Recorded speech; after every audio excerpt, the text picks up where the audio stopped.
Սիրելի հայրենակիցներ, քանի որ քիչ առաջ այստեղ անկեղծացումներ եղան, անկեղծ խոսեցին, ես էլ փորձեմ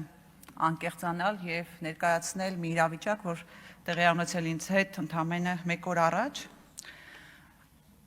Նստել եմ տաքսի, տաքսու վարորդը հարցնում է, հիմա որ ես խոսեմ մեծ իշխանության մասին, ձեր հեռախոսով ձայնագրելու են։ Ասում եմ, չգիտեմ։ Զարմացած նայում եմ դեմքիս, հարցնում եմ, ասում եմ, իսկապես չգիտեք, բա բոլորը գիտեն, որ բոլորին ձայնագրում են, դուք չգիտեք։ Հետո հարցնում եմ, այսինքն դուք նաև չգիտեք, որ 10 եպիսկոպոսները ստորագրում են մի հայտարարության տակ էլի այդպիսի ձայնագրությունների հետևանքով։ Ասում եմ, չգիտեմ։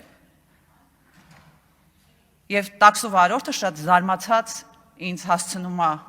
նշված վայրին եւ մտածում է, որ երևի թե ես իր մոտ պաշտպանում եմ այս իշխանությանը։ Հետո դրան հաջորդում է, ասեմ ով է որ հետո գնա հետևից, իսկ հետո դրան հաջորդում է Civilnet-ի հրապարակումը, Civilnet-ը հրապարակում է պաշտոնական տվյալներ, որոնք վերաբերում են քաղաքացիների խոսակցությունների գաղտնալսմանը եւ շատ հետաքրքիր պաշտոնական տվյալների մասին է խոսքը, շատ հետաքրքիր տվյալներ են, ուրեմն 2023 եւ 24 թվականներին քաղաքացիների հեռախոսային խոսակցությունները լսելու, ներքին եւ արտաքին դիտումներ իրականացնելու միջնորդությունները եղել են 600-ից 700-ի շրջանակներում։ 2025 թվականի միայն առաջին կեսի ընթացքում դատարան ներկայացված միջնորդությունների թիվը արդեն կազմում է գրեթե 600, միայն առաջին կեսին։ Եվ այս առաջարկած միջնորդությունների, ներկայացրած միջնորդությունների 60%-ն էլ բավարարվում են։ Հետո լինում է Անտիկորի հրապարակումը, որտեղ Անտիկորը ներկայացնում է, որ ԱԱԾ-ն մարդկանց գաղտնալսում է 24/7 ռեժիմով, սկզբում առանց թույլտվության, հետո երբ որևէ բան գտնում են, դիմում են դատարան եւ դատարանը հետին թվով թույլտվություն է տալիս այդ ձայնագրությունները օգտագործելու։ Մի ուրիշ մեխանիզմ էլ կա ըստ Անտիկորի եւ նաեւ փաստաբանների, ապօրինի գաղտնալսումից ստացված խոսակցությունը, որը չպետք է թույլատրվի որպես ապացույց օգտագործել, ուղարկում են իշխանամերձ լրատվամիջոցները հրապարակում են, հետո այդ հրապարակման հիման վրա վարույթ է նախաձեռնվում եւ իհարկե ներկայացվում է կալանքի միջնորդություն։ Այս մեխանիզմները գործում են եւ այս մեխանիզմներին սիրելի քաղաքացիներ դուք ինքներդ էլ ականատես եք եղել, եթե ընդհանրապես փոքր մտավարժանք անեք, կհիշեք այդպիսի բազմաթիվ հրապարակումներ եւ դրանից հետո հարուցված քրեական գործեր։ Ավելին, շատ հաճախ այդ գաղտնալսումները հրապարակվում են կտրած, կպցրած, կեղծած եւ ստեղծում են հանրության մոտ տպավորություն, որ իրականում տեղի է ունեցել լուրջ իրավախախտում, հետո այդ ամեն ինչը հերքվում է, բայց վնասը, որ հասցվել էր, դառնում է անդառնալի։ Օրինակ, Բաքրատ Սրբազանի գործով այդպիսի կտրած, կպցրած, բովանդակությունից առանձնացված հրապարակումներ բազմաթիվ են եղել եւ հիմա էլ այդ վարույթի շրջանակներում դրանք դեռ օգտագործվում են որպես ապացույց։ Մկրտիչ Սրբազանի դեպքում էլի իշխանամերձ լրատվամիջոցներում հրապարակվում է ապօրինի ձեռք բերված ապացույց, հետո այդ հրապարակման հիման վրա վարույթ է հարուցվում եւ մարդը կալանքի տակ է։ Խոսել եմ իմ փաստաբան գործընկերների հետ, իրենք էլ հաստատում են, որ գաղտնալսումների մասին դատարանի որոշումները ըստ էության տպավորություն են թողնում, որ կոնվեյերով անցել են,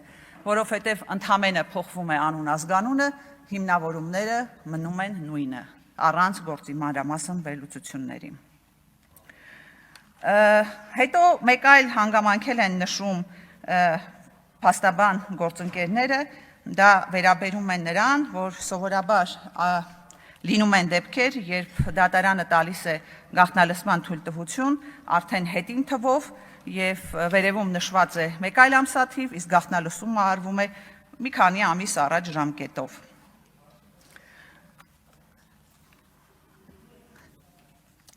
Սիրելի գործընկերներ, Անտիկորի այս հրապարակմանը անմիջապես հաջորդեց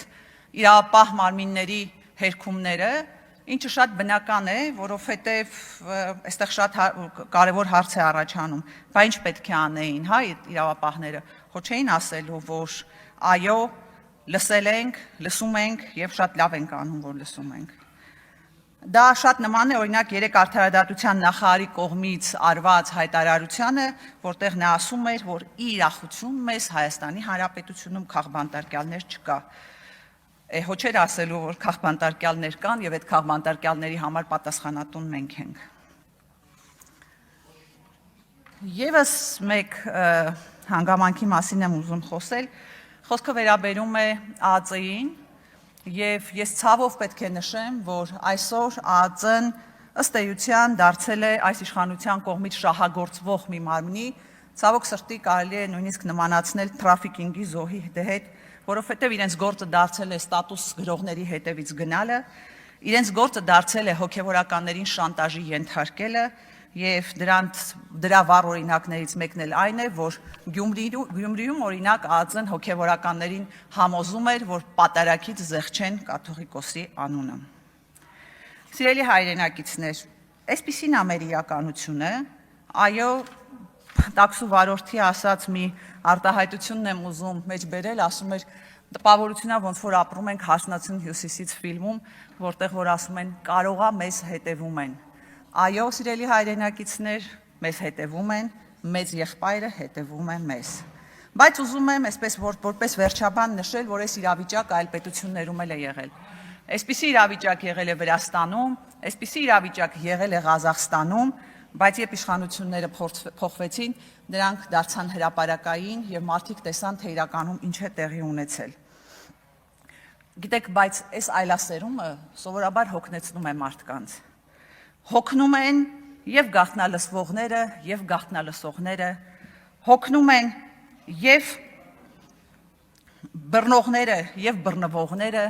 հոգնում են եւ դատողները, եւ դատվողները։ Մարդիկ աստիճանաբար անցնում են պայքարին։ Զգուշացեք ձեր գործողություններից։ Եվ վերջում այստեղ падգամավորներից մեկն ասաց, ընդդիմությունը թիրախավորում է ժողովրդավարությանը։ Ձեզանից լավ թիրախավորող, ինչու եք ընդդիմության վրա բարդում։ Ձեր գործողությունները ցույց են տալիս, թե դուք ինչպես եք վերաբերում ժողովրդին։